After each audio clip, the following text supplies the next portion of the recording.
कामरान मुर्तज़ा साहब, एक छोटा सा क्लिप मैं आपको भी सुनवाना चाह रही हूँ। कल हाफिज एहसान साहब हमारे प्रोग्राम में थे, क्या कह रहे थे? शॉर्ट क्लिप है, 30 सेकंड सुनिएगा, आपसे इसका जवाब चाहिए होगा।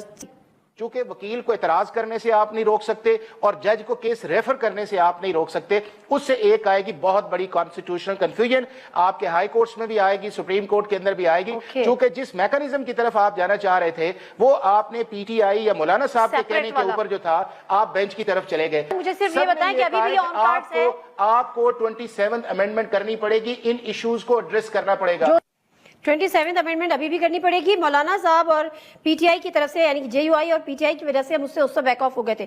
अब कामरान मुर्तज़ा साहब फरमाइएगा कि अब 27वीं आईनी तरमीम की बातें हो रही हैं, और एक दफ़ा फिर जिस पे मौलाना साहब ने शायद इसी को काला नाग कहा था कि हमने इस जो कोर्ट्स है, अगर इसी को कहा था कि कॉन्स्टिट्यूशनल कोर्ट्स नहीं, कॉन्स्टिट्यूशनल बेंच, अब अगर दोबारा कोर्ट्स की तरफ जाते हैं तो जेयूआई का मौक़िफ़ क्या होगा सर? देखिए, पहले आप तो इस बात को एक्सपीरियंस तो कर लेना। अभी तक वो बेंचेस बने नहीं हैं, आप कोर्ट के ऊपर जो है ना वो जंप करने जा रहे हैं, तो अभी तक आपने इसको जो है इस पे एक्सपीरियंस कोई भी नहीं है आपका। आपको पता नहीं है कि बेंचेस कामयाब होंगे या नहीं होंगे, और आप कोर्ट्स पे छलांग लगाना चाहते हैं तो छलांग लगाइए। ये मुल्क तो वैसे ही तजर्बों के लिए बना हुआ है, और इस पे तजर्बे करिए ताकि फिर दुनिया में जो ना दो मुल्क जो ना हमारे बिल्कुल साथ आज़ाद हुए, तो जिससे हम आज़ाद हुए, हिंदुस्तान से अलग हुए, तो वो देखिए, अब उनकी तरक्की देखिए। चीन हमारे साथ आज़ाद हुआ, बल्कि इसके आसपास बहुत सारे मुल्क आज़ाद हुए, सारे कितने आगे पहुंच गए, और हम जो ना अभी तक वहीं पे जो ना बल्कि शायद हमने रिवर्स लगाया हुआ है। तो इस आईनी तरमीम ये दुरुस्त भी हो सकती है, ये गलत भी हो सकती है। ये फरमाइश थी गवर्नमेंटल पार्टीज की, हमने तो उसको जो है उसमें जो है जितनी बिटरनेस है वो कम करने की कोशिश की, और जो आप कह रहे हैं वो कोर्ट्स के अलावा जो उसमें मामले जो ज्यादा तल्ख थे वो फंडामेंटल राइट्स के हवाले से थे, वो हाई कोर्ट की जुरिसडिक्शन कर्टेल करने के हवाले से थे, वो हाई कोर्ट के जजों को जो है उनकी मर्जी के खिलाफ एक हाई कोर्ट से दूसरी हाई कोर्ट ट्रांसफर करने के हवाले से थे, या फिर स्पेशल सीटें जो है ना वो लेने के हवाले से थे। तो ये बहुत सारी चीजें जो है ना वो हमने जो है वो निकलवाई हैं, और अगर उसको डाल के कुछ करना है तो फिर तो ये एक तरह से मेरा ख्याल है कि कोई फेयर गेम तो नहीं होगी कि किसी पार्टी के साथ बैठ के आप एक बात तय करें और उसके बाद फिर उससे अगली मंजिल की तरफ रवाना होने की कोशिश करें।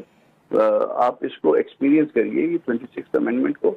मुमकिन है ये मामला दुरुस्त हो, मुमकिन है ये मामला दुरुस्त ना हो, इसमें कुछ जो गलतियां वो जब आप इसको प्रैक्टिस करेंगे, जब इसको चलाएंगे इस मामले को, तो आपको गलतियां, अच्छाइयां, बुराइयां सब कुछ नजर आएंगी। ठीक है, लेकिन बहरहाल वो कहते हैं कि जी 27वीं आईनी तरमीम आएगी, कॉन्स्टिट्यूशनल कोर्ट्स बनेंगी, और आपको याद है बिलावल भुट्टो जरदारी साहब ने भी ये कहा था कि जेयूआई है, बहुत अच्छी बात है, नहीं भी होती तो हमारे नंबर गेम पूरे थे, हम ये तरमीम मंजूर करा लेते। अब अगर 27वीं तरमीम का कॉन्स्टिट्यूशनल कोर्ट और दीगर का मामला दोबारा आपकी तरफ आता है तो आपका जवाब क्या होगा? देखिए, हम अपनी जगह पे पहले भी खड़े थे और खड़े रहे हैं, और अब भी खड़े हैं और खड़े रहेंगे। ये अगर किसी को ये ज़ोम है कि उनके पास नंबर पूरे हैं उनके, और उन्होंने कोई जो ना सेल परचेज से या प्रेशर से जो ना वो नंबर पूरे कर लिए हैं, तो ठीक है, वो उनकी मर्जी है, ये तारीख को वो भी जवाबदेह होंगे। यहाँ पे भी नंबर शायद उनके पूरे हो गए थे, इसमें कोई शक नहीं है कि उनके नंबर पूरे हो गए थे, मगर जिस तरह से पूरे हुए थे वो शायद उसको फेस नहीं कर पा रहे थे। उनको अल्टीमेटली जो है उनको कोई ऐसा जो ना फेस सेविंग चाहिए थी, तो ये फेस सेविंग भी थी, और हमको भी 5 जो हमारी अमेंडमेंट्स थी हमको भी उनको भी कैरी करवाना था, और जितनी हमने उसमें डाइल्यूट करवा सके वो हमने करवा लिए। मगर डाइल्यूट होने के बाद जो है ना इसको कम से कम प्रैक्टिस करिए, देखिए इसमें गलतियां, खामियां, खूबियां सामने आने दीजिए। अभी से इस स्टेज पे फतवे कोई ना दोस्त दे। ठीक है, बहुत शुक्रिया कामरान मुर्तज़ा।